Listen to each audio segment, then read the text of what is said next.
Hola, hola, copia amigos, ¿cómo están? ¿Bien? Esperamos que ya vamos muy adelante en el mes de octubre, ¿no? Mire cómo el tiempo avanza, hay que estar muy pendientes de todas las áreas académicas para que ustedes logren los objetivos que se tienen que trazar en cada uno de esos currículum que hay, de lo que cada uno de los docentes, de nosotros, les damos a ustedes como para que vayan cumpliendo el programa académico, ¿ok? Vamos al caso de religión. Vamos a recordar, ustedes algunas cositas vamos a recordar aquí ahorita, pero miren que en estos momenticos en Classroom les ha llegado dos talleres. No son 2 talleres en un mes, no.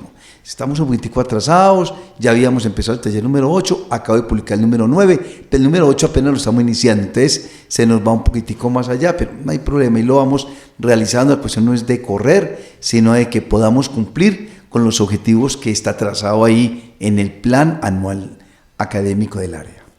Bueno, muchachos, vamos a recordar algunas cositas antes de hablar de lo que está llegando al Classroom en estos momentos. Primero, antes de la pandemia, vamos a recordar que estuvimos trabajando unos talleres muy interesantes sobre el sentido de la vida. Si no, miren en sus cuadernos si lo tienen ahí, porque ya, como te digo, la parte virtual, usted ya todo ha estado comunicado a través de este medio comunicativo. Entonces vamos a poner mucho cuidado a esto. Primero, el primer taller sobre el sentido de la vida, ¿sí? Recuerden. Y el segundo taller que estuvimos viendo antes de la pandemia era sobre el sin sentido de la vida. En estos 2 talleres, ustedes y yo mirábamos allí algunos filósofos importantes que nos dan unos elementos importantísimos sobre cómo iluminar nuestro proyecto de vida. Y nos daban a nosotros unas frases, unos elementos que nos motivaban a que la vida es muy importante y que vale la pena vivirla y sentirla. Todo depende de lo que tú estás logrando con ese proyecto de vida. ¿Ok? Listo. Miren que el sinsentido de la vida, el primero es el sentido de la vida y el segundo, el sinsentido de la vida, el contrario, o sea, la parte contraparte del anterior. Pero era para que, en síntesis, ambos talleres querían como darnos unos elementos para que nosotros no nos desmotivemos por la vida, que la vida es muy hermosa, la vida hay que saberla, no solamente sentir, sino que tenemos que experimentar las cosas hermosas que uno día a día va viendo en la creación y en la relación con la familia, en la relación con los amigos. Sí, todo eso es importante, que a veces uno amanece aburrido, como que le da a uno el sinsentido de la vida. Mucho cuidado con eso, porque es donde nosotros tenemos que tener los elementos básicos del primer taller para que no nos dejemos deprimir por las cosas, como el caso de la pandemia, que uno se va levantando, va viendo la familia, uno ve el papá o la tía o la hermana y las mismas cosas, y la clase virtual, y uno como que va viendo una cantidad de cosas, como que se va volviendo rutina las cosas diarias, cotidianas de nuestra propia existencia. No, cada cosita que uno va mirando hay que ver un elemento positivo y bueno que le alimenta a uno la vida. El tercer taller era en busca del sentido de la vida. Entonces nos daban allí no solamente desde la parte filosófica, sino desde la parte cristiana, que es lo que nos compete a nosotros, cómo podemos buscar el sentido de la vida. Ok, listo. Cuarto taller no hubo, lo sacamos de ahí del programa, pero llegó el quinto. El quinto ya estábamos, atención muchachos, ya estamos en la pandemia, ¿ok? Con el tercero, que fue el que realizamos y que se publicó con lo anterior, y estamos en este quinto taller, que es el que estamos en estos momentos trabajando en todas las secciones, sobre el análisis y comentarios en busca del sentido de la vida. Ese ya lo terminamos. Miren, irá en Classroom que ese ya lo terminamos, ¿ok? Allí mirábamos nosotros en ese taller como esos comentarios importantes que nos dan unos agentes, unas personas, para que nosotros busquemos el sentido de la vida. Y ya hoy, también lo estamos terminando, que es el que estamos en ese momento, sobre las grandes religiones. De allí mirábamos cómo hay 3.500 religiones y más en el mundo, en el planeta.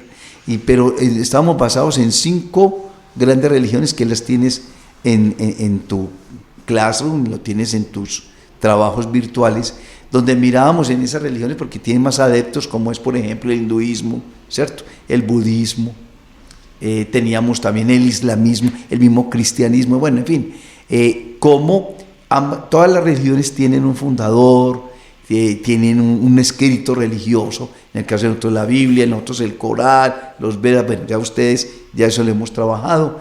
También habíamos visto cómo cada religión tiene unos ritos, unas celebraciones, tiene unas fiestas, unos fundadores también, ¿no? En el caso de nosotros el cristianismo con Jesucristo, en el caso del budismo con Buda, bueno, eso ya lo hemos visto, ahí lo tienen, ya me mandaron ustedes los talleres, ya los tengo aquí lo estoy viendo, la cantidad de estudiantes que ya me enviaron las respuestas a este taller número 7.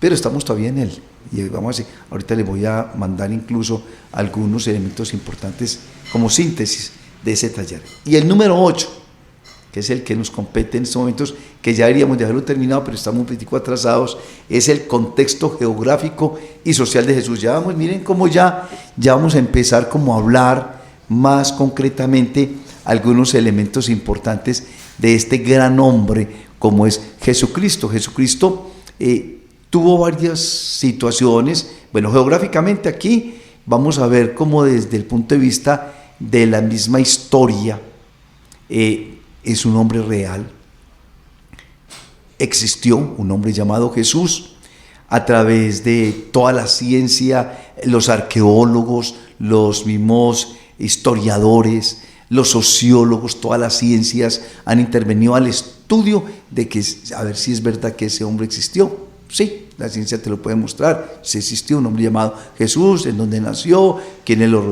cuál fue el grupo social en que vivió, la cultura que le tocó, eso está muy claro. Y aún más, hay todavía, hoy en pleno siglo XXI, algunos puntos geográficos, el mismo Jerusalén, en esas grandes catedrales que uno ve, son lugares por los cuales Jesús estuvo rodeado en su cultura con su gente, y todavía existe. Esos elementos están, ustedes algún día les irá a tocar un viaje de estos y van a ver esas ruinas que todavía están ahí, donde Jesús hizo su primer milagro, donde multiplicó los panes, donde convirtió el agua en vino. Bueno, miles de cosas que ustedes pueden ver ahí, que son reales, ahí están, y el Monte Ore, en donde hizo el gran discurso de las bienaventuranzas y el reino de los cielos.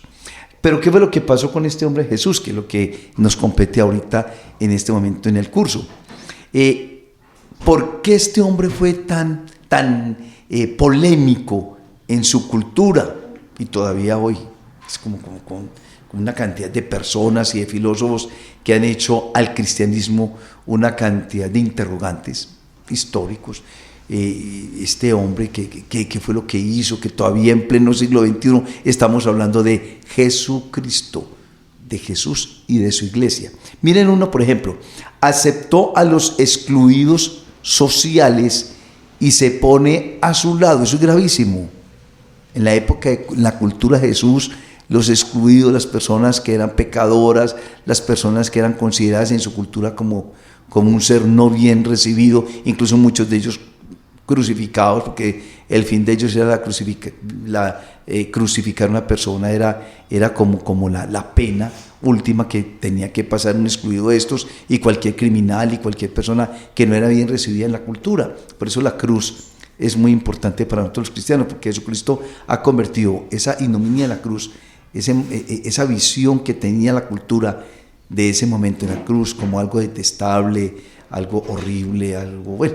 Él la convirtió en salvación, en vida eterna. Él derrama allí su sangre para darnos vida a nosotros. Entonces, eso es una contradicción, unas cosas que la gente a veces no entiende. Pero el amor por los demás fue lo que caracterizó a Jesús de su cultura. Otra situación que se ve allí, él combate las divisiones hechas por los hombres respecto a las personas. Miren, allá habían grupos políticos como los hay ahora, pero más todavía. Teníamos los celotes, los fariseos, los escribas. Él le tuvo que, en en toda la cultura eso le tocó a él, como un ser humano como nosotros y con el grupo de los apóstoles, darle respuesta y explicación a todos estos hombres que combatían el cristianismo. Hasta el mismo Jesús le crearon una cantidad de trampas para poderlo condenar. Y lo condenaron, ¿por qué? Por llamarse hijo de Dios. Eso fue pero para llegar allí hubo que pasar un debido proceso, ¿no? Como lo tenemos ahora. Pero de todas maneras él muere es por esa causa, por llamarse hijo de Dios. Pero la sensibilidad de Jesús por los oprimidos, por la gente excluida, se notaba. Ustedes pueden leer los evangelios, ahí están. Se nota esa simpatía y esa cercanía con él, porque él decía que él venía a aliviar y a sanar a los enfermos. ¿Y los enfermos quiénes son? Las personas que más sufren, ¿no? Entonces no tiene lógica, como decía en uno de los evangelios, el médico perdería su tiempo donde el médico nos hizo para aliviar a los que están sanos, sino a buscar y aliviar a los que están enfermos. Entonces él se dedicó fue a ese trabajo. Bueno, yo voy terminando con esto. Él combate los males que dañan la vida humana.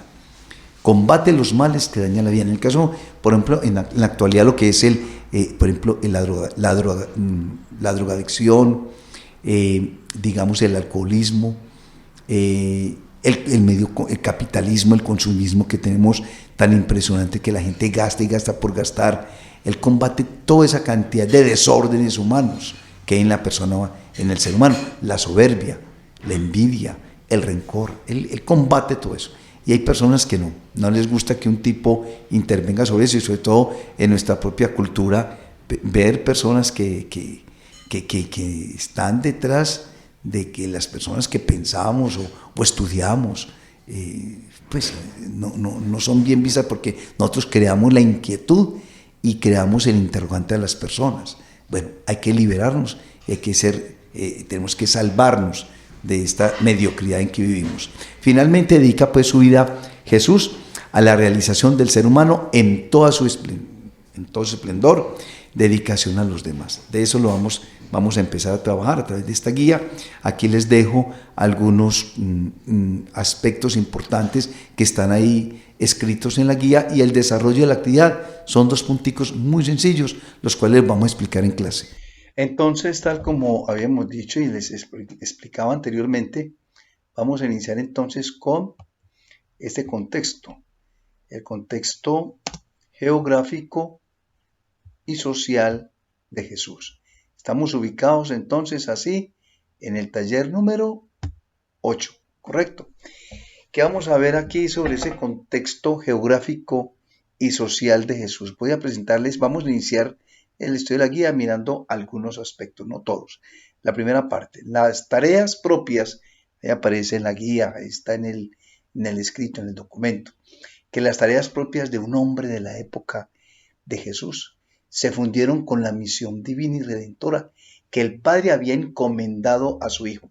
Entonces uno lee este aspecto y es como preocupante un poquitico, porque aquí se habla de la humanidad y de la divinidad de Jesús de Nazaret.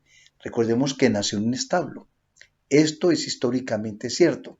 Fue visitado por los pastores, históricamente cierto. Pero a pesar de las circunstancias terrenas que rodearon su nacimiento, a pesar de eso fue proclamado ¿qué? Salvador. Ahora bien, su pueblo, en la cultura de Jesús, tuvo que soportar las leyes económicas y entró incluso en el juego de los conflictos políticos y religiosos de su época, que los vamos a ver más adelante en el transcurso de esta guía. Lo importante es que su pueblo, acordemos que Jerusalén, donde estuvo ubicado él, tuvo que soportar una cantidad de situaciones. Sigamos entonces más adelante con lo que nos plantea el documento. Este punto sí que es bien importante. Si bien Jesús posee una naturaleza ¿qué? Divina, cuando se hizo hombre, se ubicó en un espacio y en un tiempo determinados. Miren que ahí aparece una naturaleza divina y una naturaleza humana. Sobre eso vamos a seguir luego explicando esto.